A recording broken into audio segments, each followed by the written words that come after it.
Well, you've seen the thumbnail, so you know what this video is all about, but you don't know all the details. So let's get going. My name is Jonathan, and I'm a caregiver for my wife Lynn, who has a permanent brain injury. Things are a bit different now, but we're doing the best that we can. Join us as we experience the Lynn life.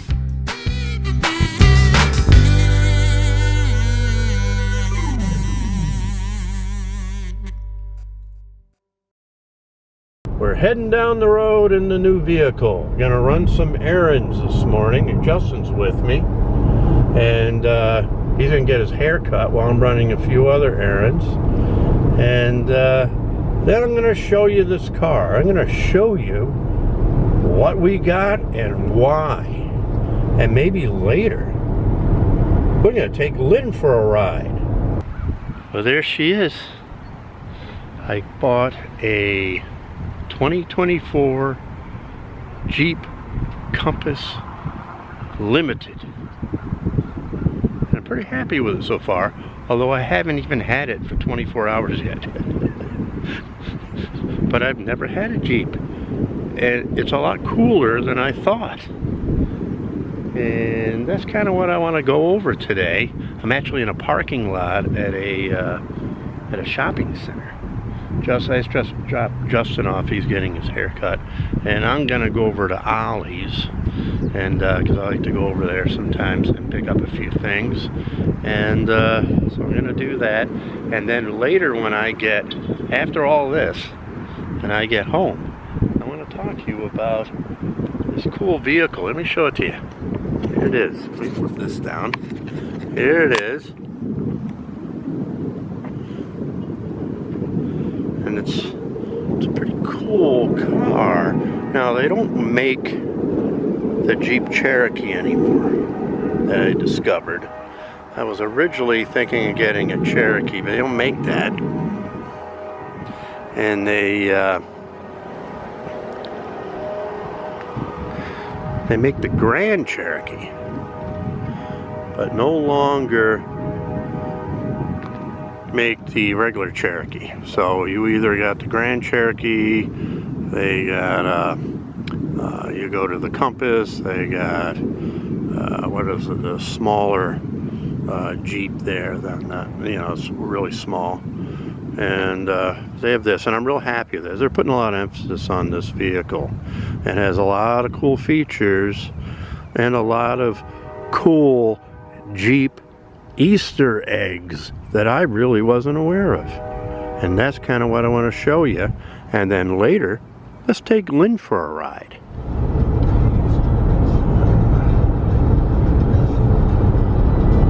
Well, we're back home. Car's back in the driveway. And I really like it. I really like how it drives. It's got plenty of power. I like the power. It's got turbo.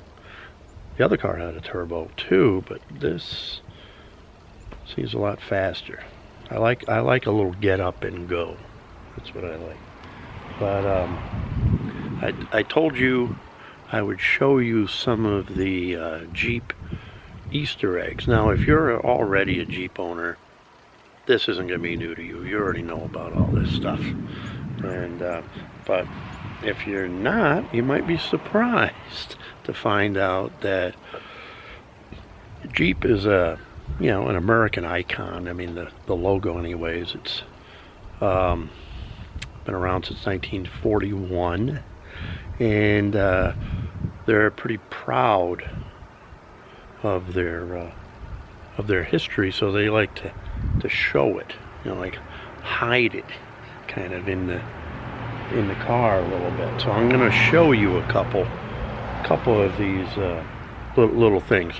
There's some that I haven't found yet that I'm aware that they're where they should be, and others I have. I think I found most of them. But let's. I'm going to show you the first one right now. First one, located underneath the windshield wipers in the very front. You got this guy right here. A little little lizard or a gecko or something, and he's in relief. You can see him, you can feel him. 2-3 inches long. Pretty cool. What does he represent? I'm going to assume he represents Jeep's ability to climb on things and go over rocky terrain or something like that, maybe. Okay, next thing on the windshield, right next to my inspection sticker, is a Jeep. Early Jeep, like a Willys Jeep. Like a 1941 Willys Jeep. So that's there. And that's pretty cool, representing its original roots. Next, inside on the floor, next to the pedals, tell it's muddy out, I already got mud on the car, is this here. That is Morse code. And I'd like to know what it says. You know, I'm going to have to look that up. You know, what is the Morse code on the floor of the Jeep say? But I know what it represents. It represents, you know, World War II, you know, and the Jeep's, you know, involvement in World War II and everything. So that's there. Well, I found out what the Morse code means. In keeping with the Jeep theme, it says sand, snow, river, rocks. That's what it says. So the little Easter eggs continue. Now let me show you another one. In keeping with Jeep's patriotism, this vent right here represents a flag, the American flag. And it's mirrored on the opposite side as well. So that's the reflection. So there's the American flag. Another Easter egg on my Jeep. Under the liftgate of the hatch, you've got this, which is the grill of the original Jeep, the old Willys Jeep. See, and we got another one over here as well. Okay, on the hatch, and then also on the back hatch. This is one of my favorites right here. You got the Loch Ness Monster, or Nessie, hidden right over here, see? And then a little farther over, these are the, you know, you got the defroster, and this one, I don't know if you can see it, it goes up and down like a mountain. See that?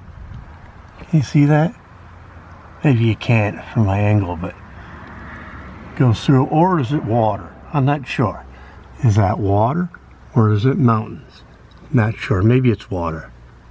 Another thing, not necessarily an Easter egg, but in keeping with Jeep's military history, this is the bag you keep all your items, all your paperwork and stuff in your glove compartment. And it's sort of camouflage, and it's got sort of a map on it. And so that's another one, kind of cool. I didn't expect to be this excited about this car, because I've gone through so many cars in my lifetime. So they don't really excite me that much anymore. But I didn't expect to be as thrilled with this as I was once I got it. When I went over to get it, it was like, "Are you excited?" And I'm like, "I don't know, it's just another car." And then when I got it home, after driving it and everything, and starting to find out all these little things about the Jeep, I got excited. I decided to do a video on it. And they're definitely, I like the Easter eggs, I like the history, I like the way it drives, and the most important thing is that the owner of the dealership is thrilled that I got a car there. I bought cars from all these other dealerships all over the place, And I've been doing his commercials for probably, oh goodness, well over 15 years. Maybe it's closer to 20, I don't know. And I've never bought a car from him. So now I have, and he's thrilled. He really takes that personally. He likes that. So that's good. And the only thing we haven't done yet, Lynn hasn't been in the car. She's seen it. She's aware of it. She's looked at it, but she hasn't ridden in it yet. And Lynn plays a big part in this, because before choosing this particular car, I had to make sure it was right for her. At one point I was considering a Wrangler, but it's too high. Too high for she's gonna have a hard time getting in and out of that car. Same with a truck. I like trucks. I've had a couple trucks before, but too high for her. So, and a Grand Cherokee, besides the price, because they're expensive, it's too much car. The gas mileage isn't as good. I don't really need that much car. This is just right for what we need. But I went with a tape measure, and I had to measure the back hatch to make sure Lynn's wheelchair fits in there comfortably. So it's smaller. It has less cargo space in the very back that the Ford Escape does, but it does fit. And I put it in yesterday when I got home. I put the wheelchair in there just to make sure it fits good, and it does. So we're all set. So Lynn plays an important role. I want to make sure she's comfortable in it, she can get in and out of it, and the wheelchair can get in it. I don't use the wheelchair all the time, but I use it for doctor appointments, so I can get her in and out of there with ease. And like when we go up to the root farms like that, we don't. She doesn't use a wheelchair there at all. So, but we got to give her a ride in it.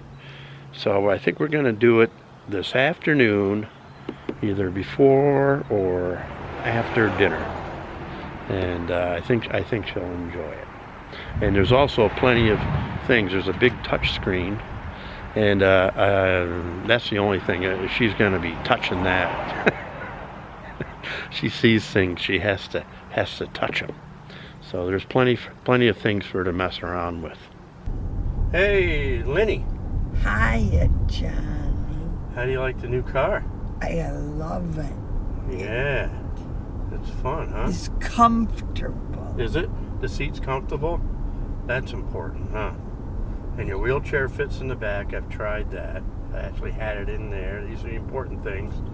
And the seat is set back a little farther when you back in a little bit, but that's not too bad. Have to be careful, because some Jeeps, like the Wrangler, is very high, and I think you would have a hard time with that. I would. Yeah, I'd have to carry around a ladder for you to get into the car. I am still trying to figure out how the best way to hook up the GoPro in this car. The other car I had a system. This system is a little different. So we both like the car. You like the color? Yes. Silver? I do. The name of the color is Silver Zephyr, I believe. Silver Zephyr. Yeah, so I think we're going to call the car the Silver Zephyr. How's that? The Zephyr was a famous train way back when. Oh, is that a Yeah. So I kind of like trains, so let's call it the Silver Zephyr. Every car should have a name, right? The Silver Zephyr. Yeah. Good. So Lynn, are you going to help me put a close on this video? What do we say at the end of the Lynn-li? Good night, goodbye, and I love you. That's a good one. But how about if we say, we'll see you next time on the Lynn-li.